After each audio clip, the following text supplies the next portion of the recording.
Hello everyone, I'm the international master Axel Delorme. I'm 26 years old. I became an international master in 2008 and now I'm trying to be a grandmaster. I already have the rating as I have 25-16 and I'm trying to make my life norm to be a GM. Regarding my experience as a chess trainer, I started quite soon at the age of 17, 18, coaching the kids, the most promising kids of my club in Sautron, it's the west of France.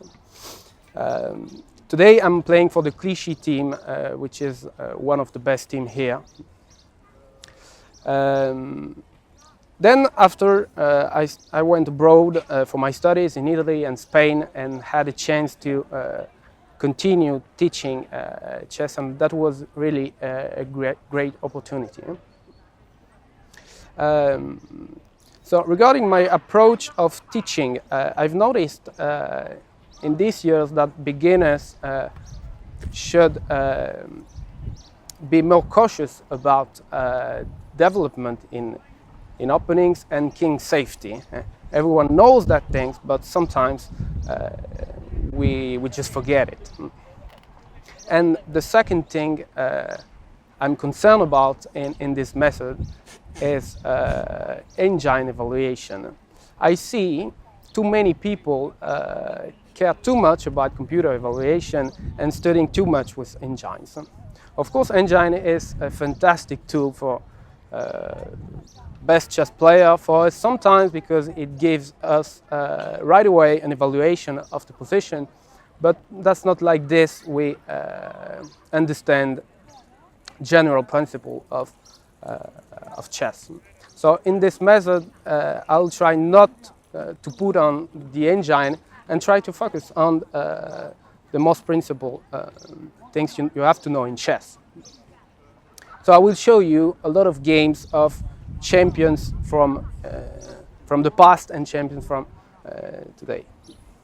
So the method will be 15 hours of lessons in the 12 chapters. So I will talk about every part of the game, every area. So we're usually talking about openings, and I will give you some important advices in opening, also in the middle game, and of course in the end game. I will also talk about tactics and how to study with, let's say, the studies and to combine tactics and studies.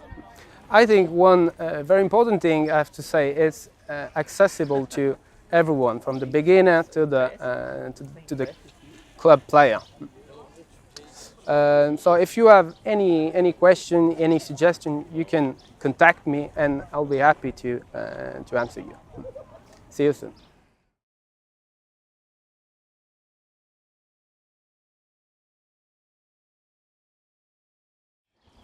So in the first chapter, I decided to talk about the importance of development and king safety in the opening. We all know that is something very important, but sometimes we tend to forget it.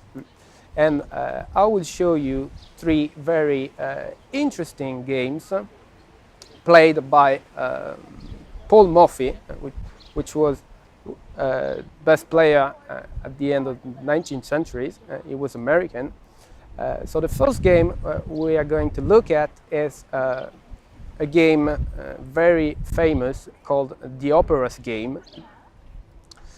Second one is a game where he faces with black pieces King Gambit, and he plays with a lot of energy in the opening and finally crushes his opponent. And the third game, he faces a gambit, the Evans Gambit, and once again put the king in a safe place, develop his pieces efficiently, and wins a very good game. Ladies and gentlemen, and welcome to my method. This is chapter 1, part 1. So in this chapter as I already told you, I will try to give you advices on opening, what you should keep in mind when starting the game.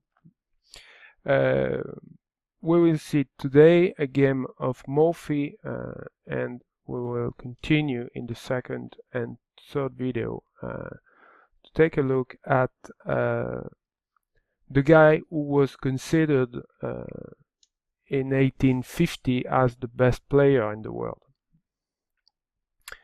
Okay, so in this game we are in 1858. So as you probably already know, Morphy was American,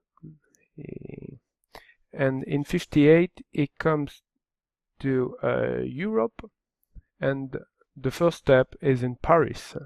So for Paris it's a huge attraction, having the best player in the world, and Morphy is invited to go to the opera, and during the opera he will play a game that is now one of the famous games of chess history. This game was played against two members of French aristocracy. These guys are Isoard and Brunswick, and they were playing together with black pieces. So, okay, let's start with the game. Morphy opens with 1 e4. So Morphy was a very aggressive player. He'd like to attack, to have the initiative, and to pose problems to the opponent at the very early stage of the game. This e4 is considered to be one of the most powerful first move of the game. So e4, e5 from black. This is a symmetrical response that we are seeing very often at when beginner play. But those two guys with black are not beginners at all. So e4, e5, knight f3, intending to put some pressure on the e5 pawn. So if black passes, for example, white could already catch this pawn. So black has to do something. Usually we play knight to c6 in order to capture back in case of knight e5. We will take a look at those positions in chapter number 3. And black here chooses to play d6.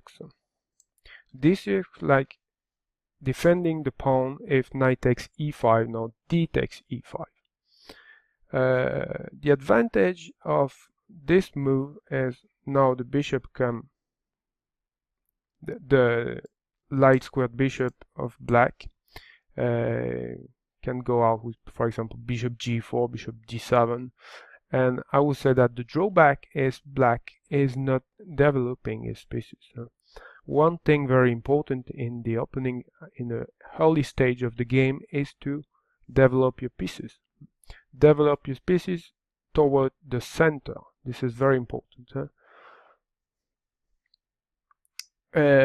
So d6, this is known as the Philidor opening. Philidor, as you maybe already know, was one of the best players in the 18th century. He is the one who started to create some theory on the game, make some studies, and publish some books too. d6, and now Morphy plays d4, taking the center. Very important to take the center, because now your bishop can freely go on very important squares like c4 or g5. Okay, here black has different choices. The most natural would be to take on d4.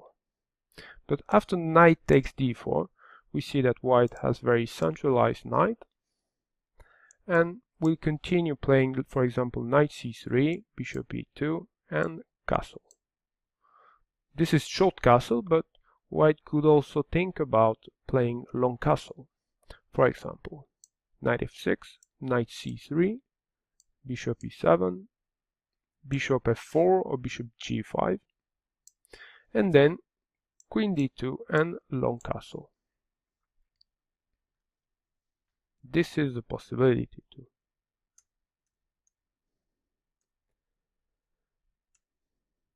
There are some other possibility, for example, knight d7,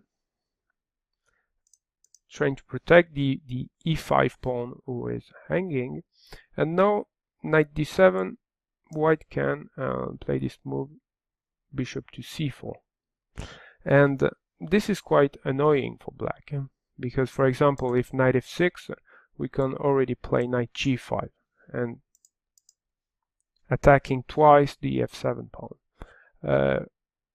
I will tell you something about this f7 pawn. You have to be careful always, because this f7 pawn is very often the weak point of black. I'm always telling my students and the kids to be very, very careful in the opening, because this guy is the only one who is not protected by any piece except the king, of course, on the starting position. I mean, for example, this one is protected by bishop and queen, this one bishop and queen, bishop, rook, but this one is really fragile. You should not even move it on the early stage of the game.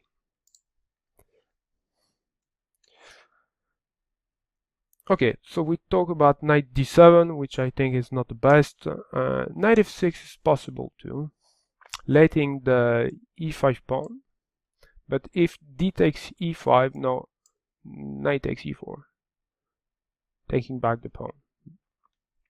This is a possibility.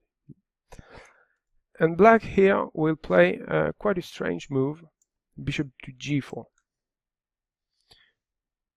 pinning the knight, which means if this knight goes somewhere else, for example, e5, no, the queen will be captured. So white cannot move this knight. Okay, the idea of this move is if white takes e5. Of course, black cannot take back, because otherwise queen takes d8, king takes d8, and knight takes e5. With a pawn up, and the black king will stay in the center.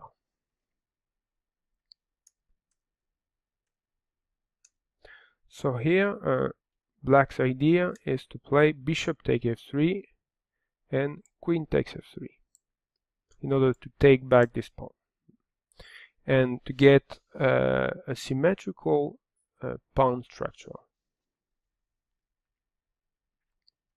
There were also other possibilities here. It was possible to play knight c6 or knight d7, which are both very interesting moves. Because after knight c6, black is offering a pawn, and if e takes d6, bishop takes d6. And now black is ahead in development. So he has already 3 pieces out, while white only has the knight out. So this is quite interesting. The same for knight d7. And black could also think about playing a long castle plan. For example, queen e7 and long castle, as you see on the board. So bishop takes f3, and here also white could take with the pawn. So in general, having this double pawn is not the best thing you could dream of. because at some point they will be quite locked on the same file.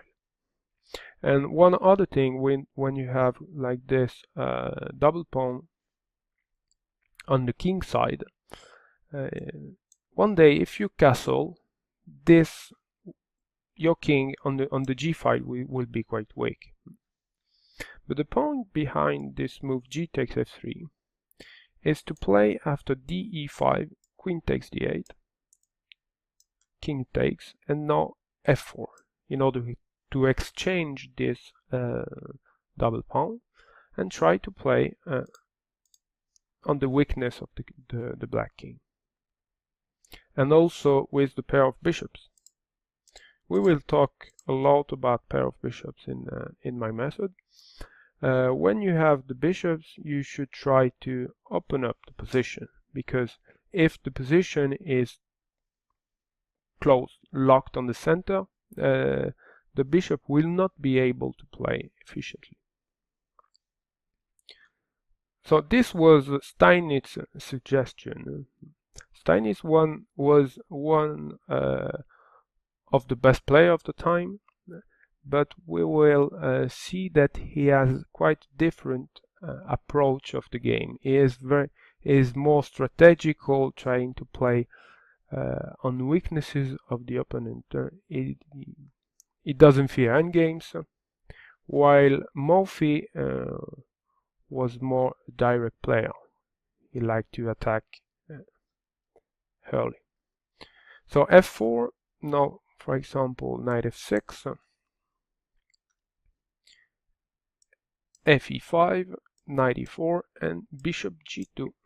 And now we can see that this bishop is very strong on the long diagonal, attacking the e4 knight and also attacking this weak pawn on b7. Knight c5, b4, chasing out the knight in order to take the b7 pawn, and now knight e6, bishop takes b7.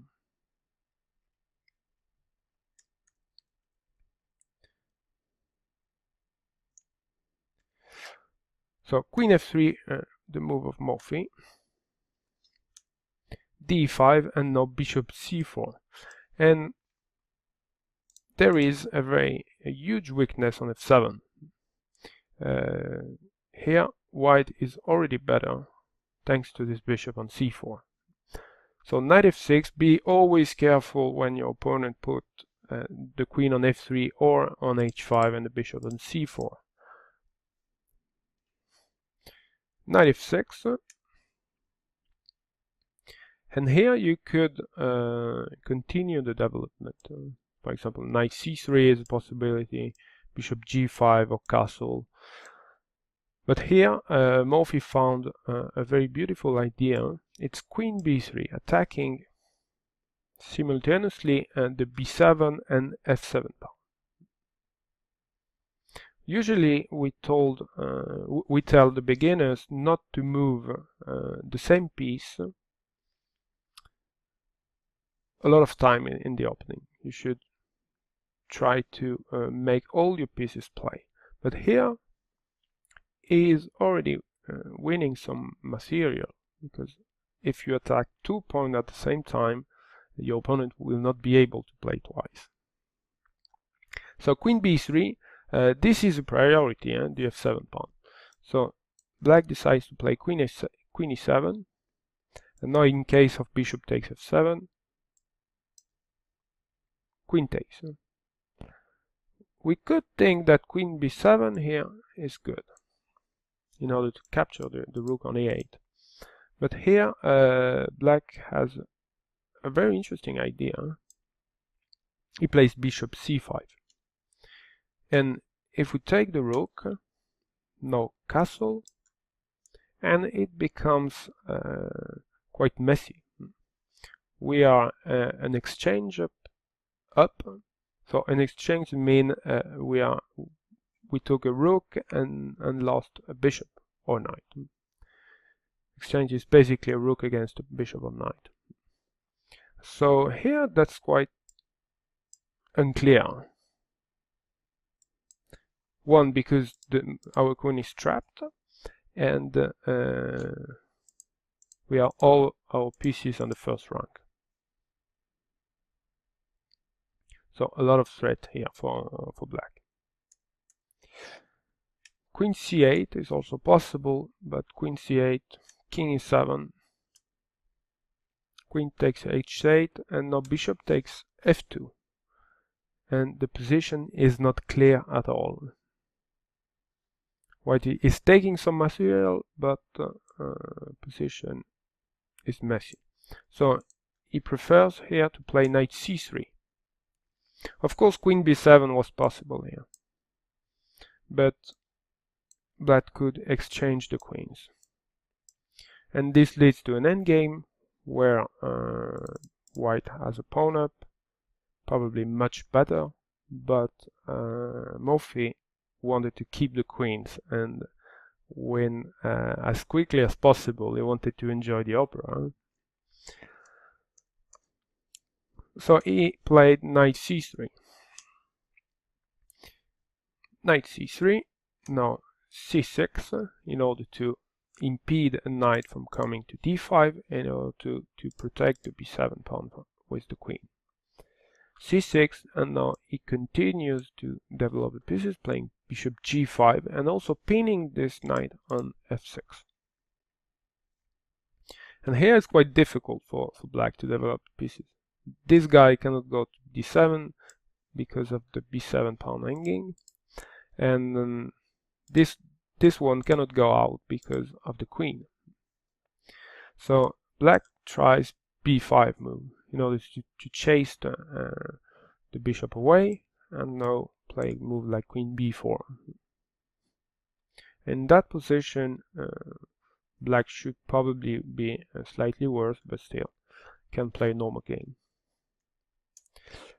And here the position becomes very interesting.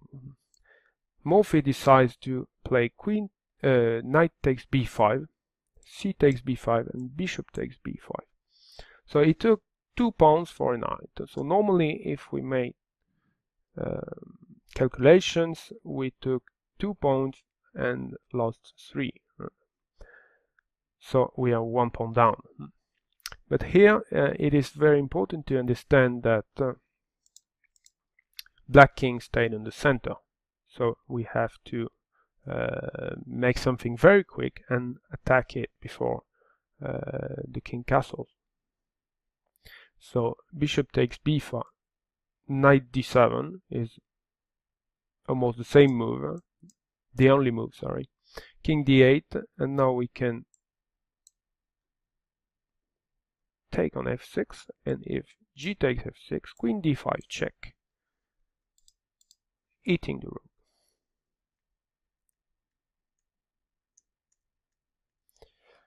So knight b d7, and now Morphy wants to castle. To castle, he wants also to bring the rooks into play.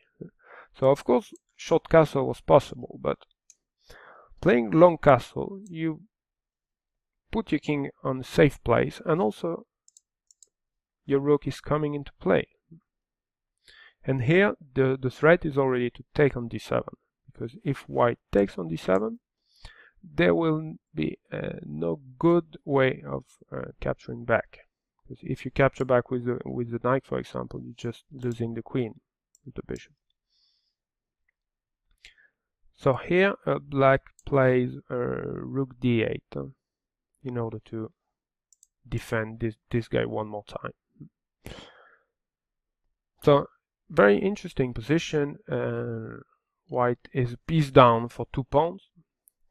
And every single piece, almost every single piece is playing. One piece still is not playing, so Morphy has to find a way to make it play. Rook d2, for example, was a classical way of doubling up the rooks on the d file, but he considered it too slow. For example, if rook d2, black can play queen b4, offering the trade of the queens, And okay, this is not clear, probably in white's advantage, but still black can defend this position. So here he finds the really beautiful move, rook takes d7. The only option for black is to take with the rook, because if knight takes, bishop takes queen. And now this piece is coming into play after rook d1. Now white is rook down, but he will take the material back. Rook d1, queen e6, or if knight e4, bishop takes e7, of course. So a very difficult position for black.